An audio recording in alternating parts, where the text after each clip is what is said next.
All right, let's hit the field. All right. Just wanted to talk, that's all. It began on Groundhog Day of 1998.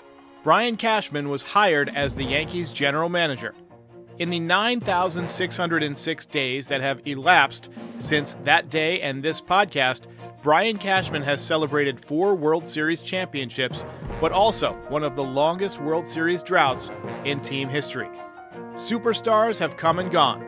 The world of sports has changed. The world itself has changed. But Brian Cashman remains.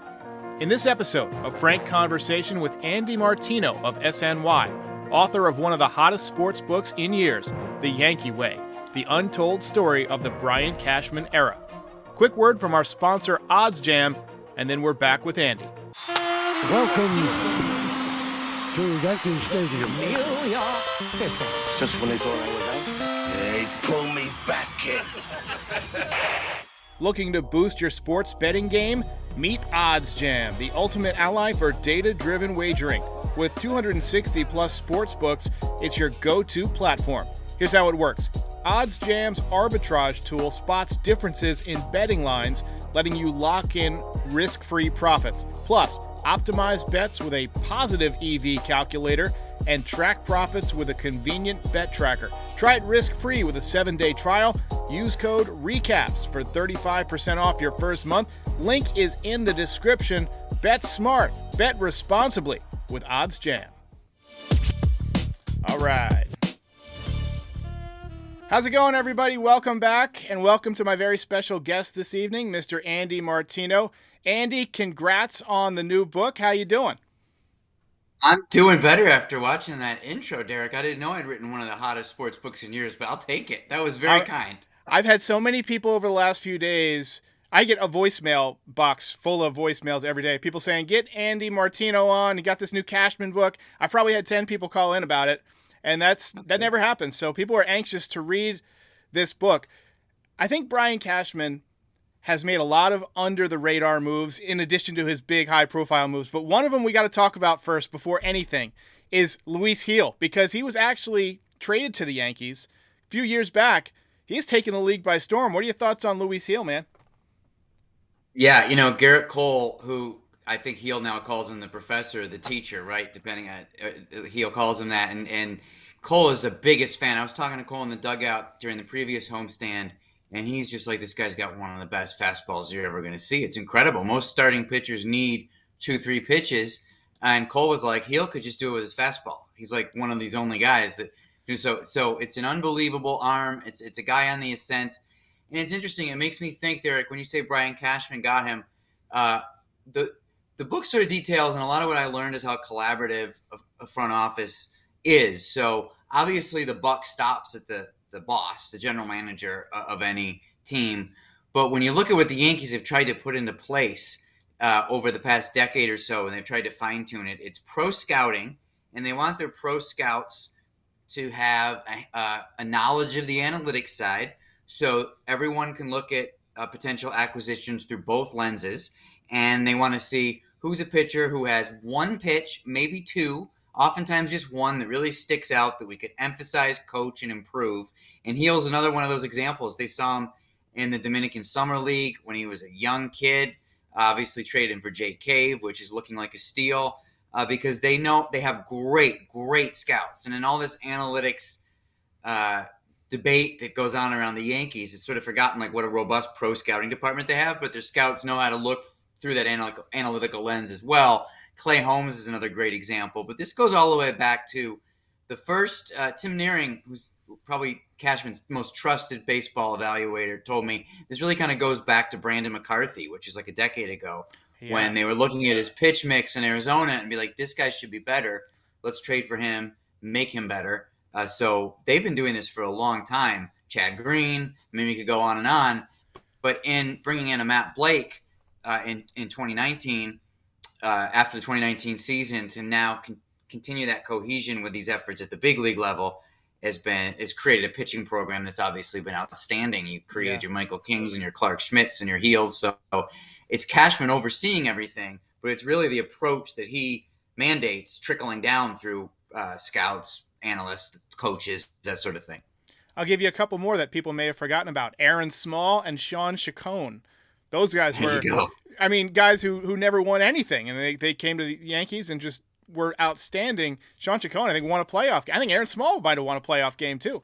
But tell us a little bit about the origins of this book. How did it get started? What made you think, Brian Cashman, let's get his story told? And how did that even happen? You wouldn't think that Brian Cashman, an active GM, would want his complete story told while he's still got a job. He did not, and he does not. And it was very hard to convince him to be interviewed for this book. So I'll take you back.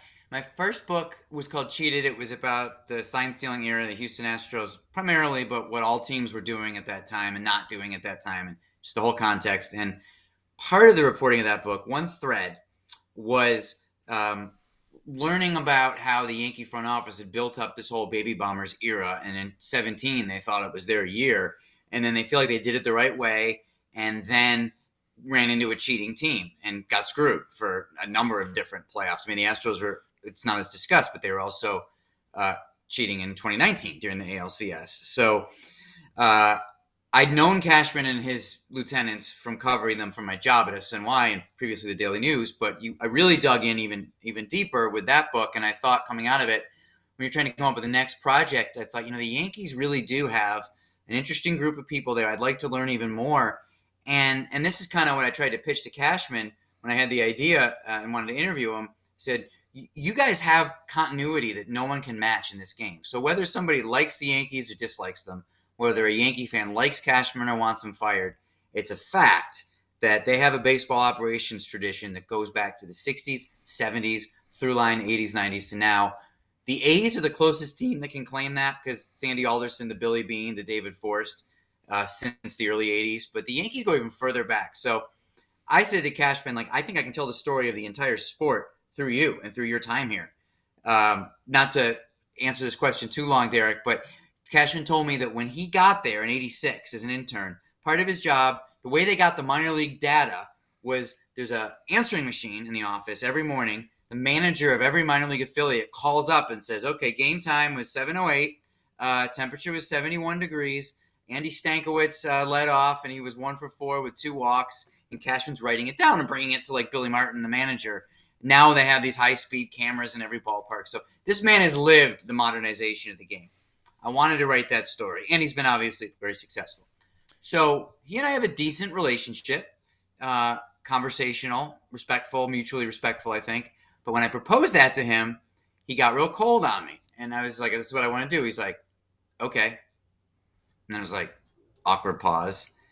And it's just so are you saying yes? You're saying no? Do you want me to not bug you about this? He's like, no, I don't know. These long pauses. It's just okay, I don't know what this guy's intention is here. So it's all right, we'll talk about it again.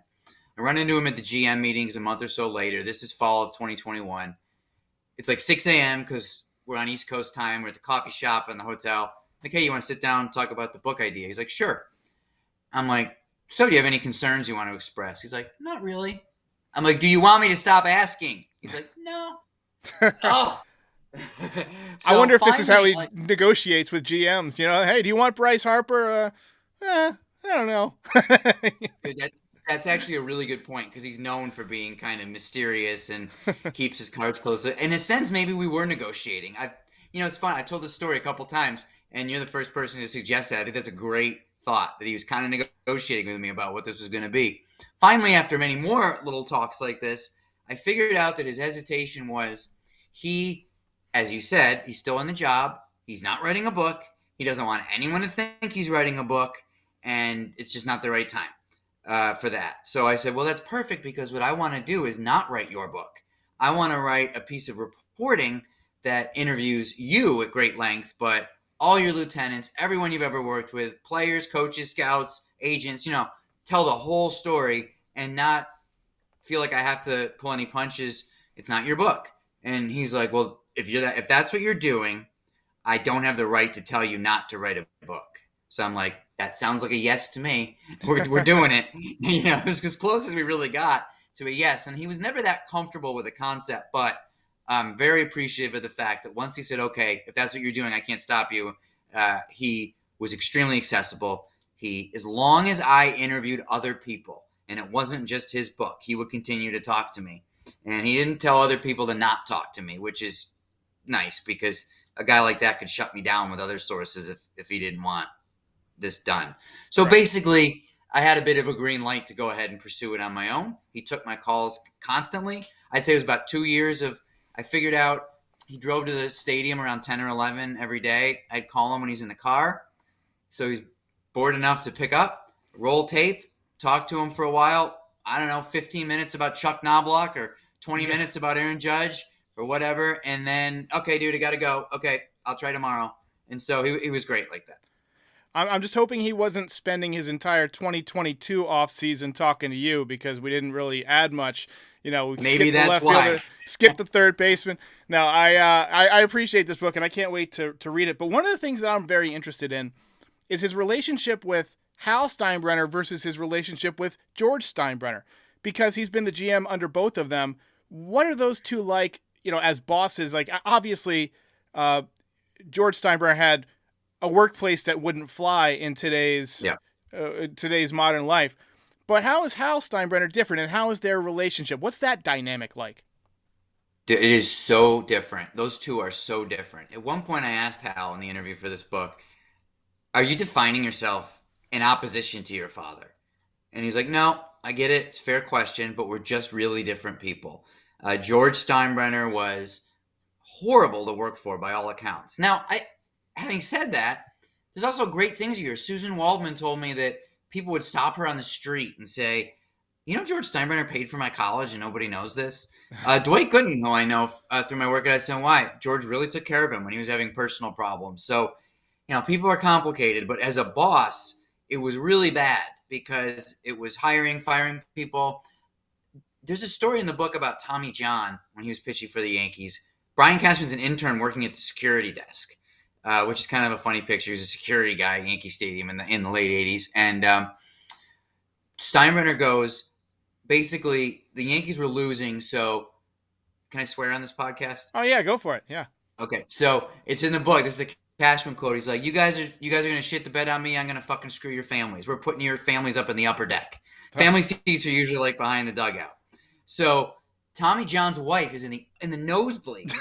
Cashman's sitting there one day. It's like a couple minutes before game time, and Tommy John comes like a heat-seeking missile, according to Cashman, onto an elevator with fans up to the suite level and spikes in his uniform, ready to kill George Steinbrenner because he screwed his family by putting him up in the upper deck. And Cashman's like, oh my God. Because back then, apparently, to get to the suite, to get to the owner's box was the same elevator as the suite. So there's Tommy John in his uniform, in his pinstripes, looking for Steinbrenner to beat him up or something. And this is like the daily chaos of life under George Steinbrenner.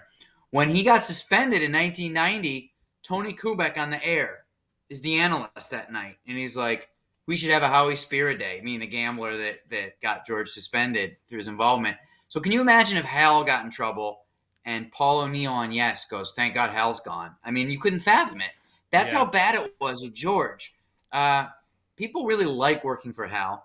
One misperception of him is that he's not passionate.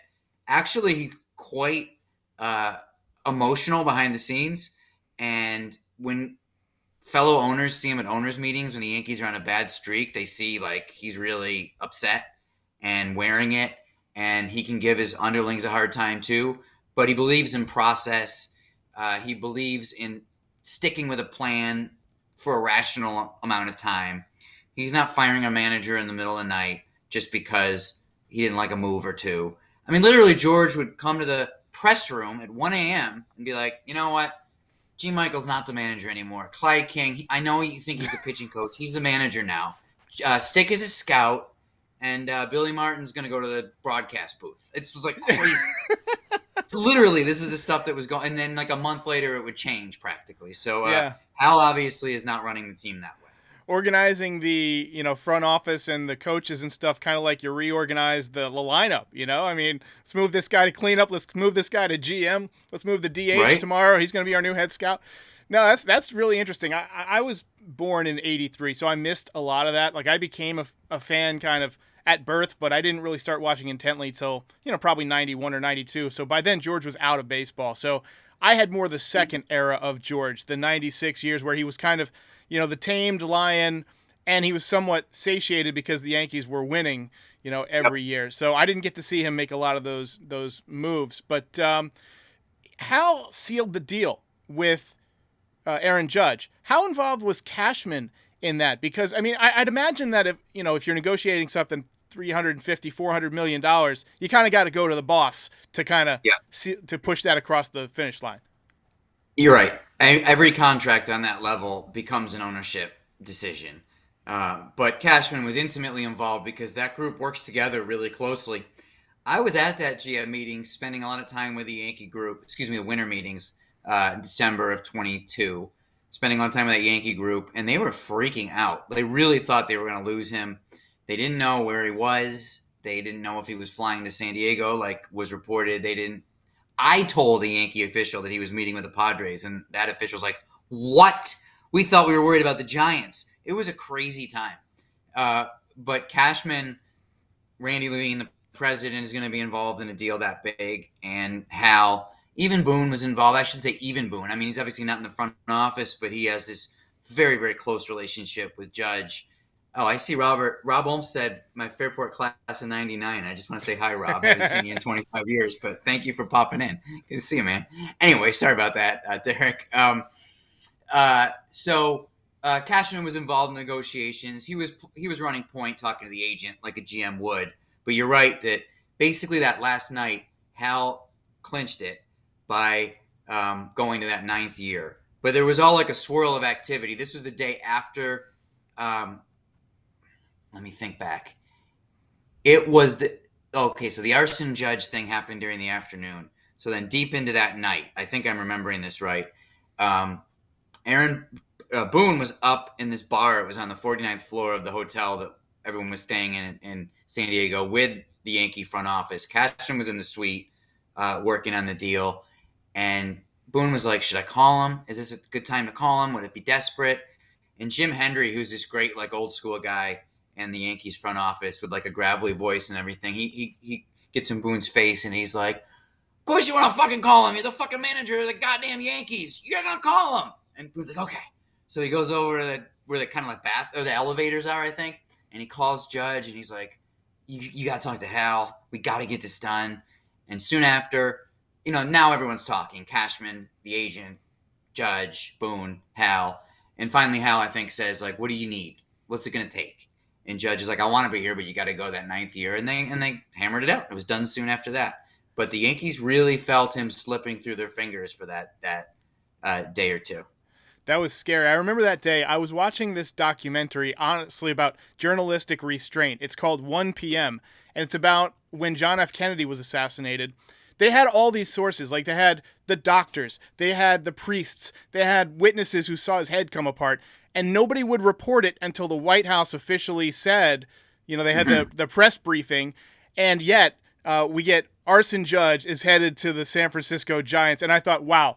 Not that those two things are on the same level, but the dichotomy of restraint struck me with, obviously it was not official. We're going to put it out there and spell it wrong. So, that to me, that day, I'll never forget that as long as I live. But was this book still being written? Yeah, a lot of people won't.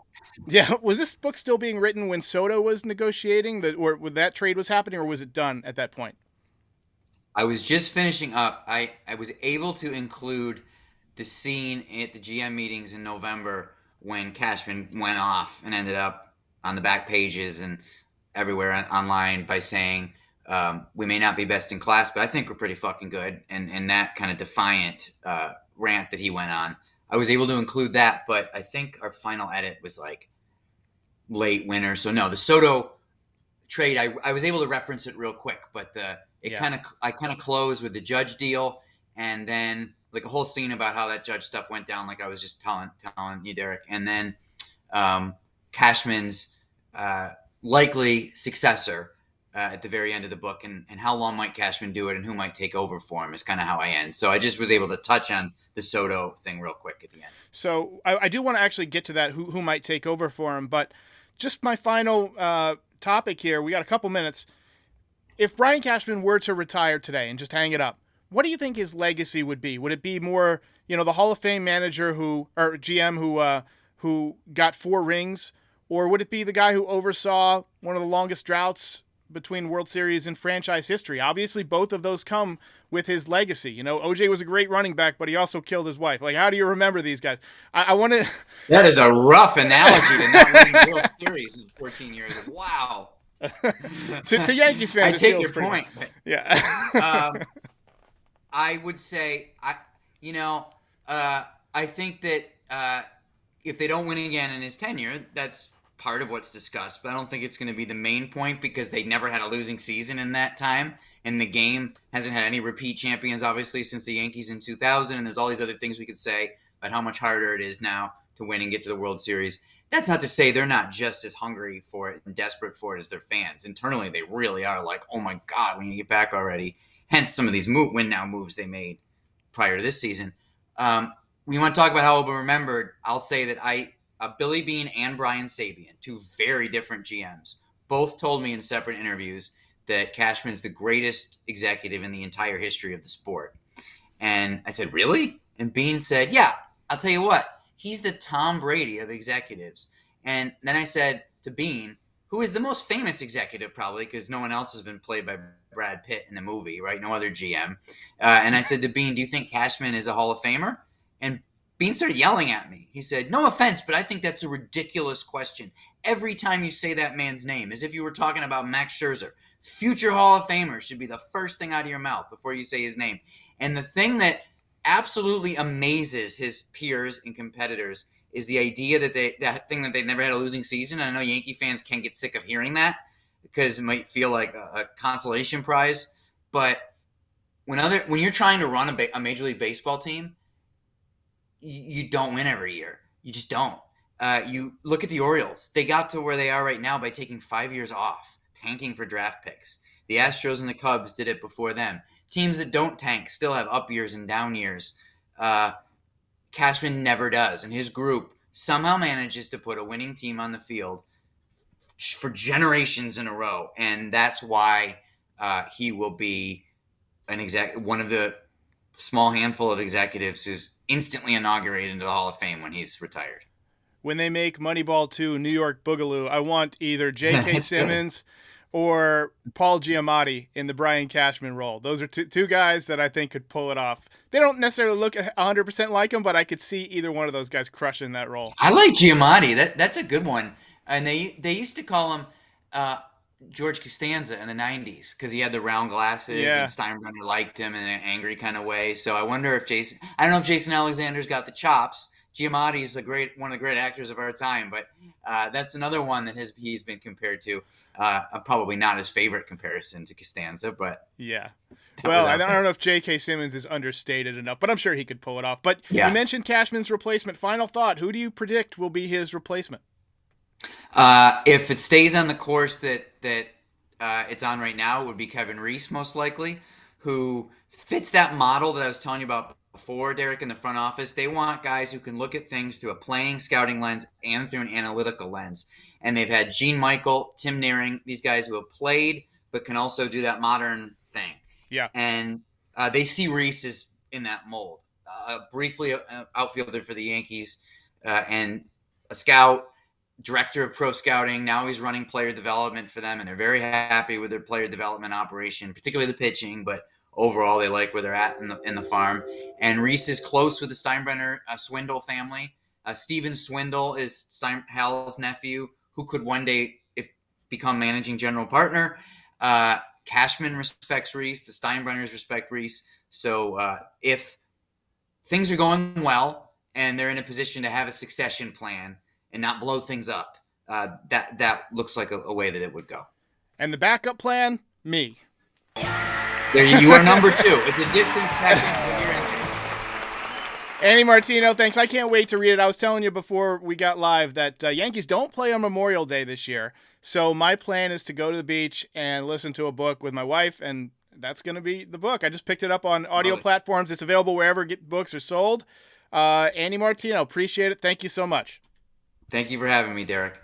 All right, guys. We'll see you next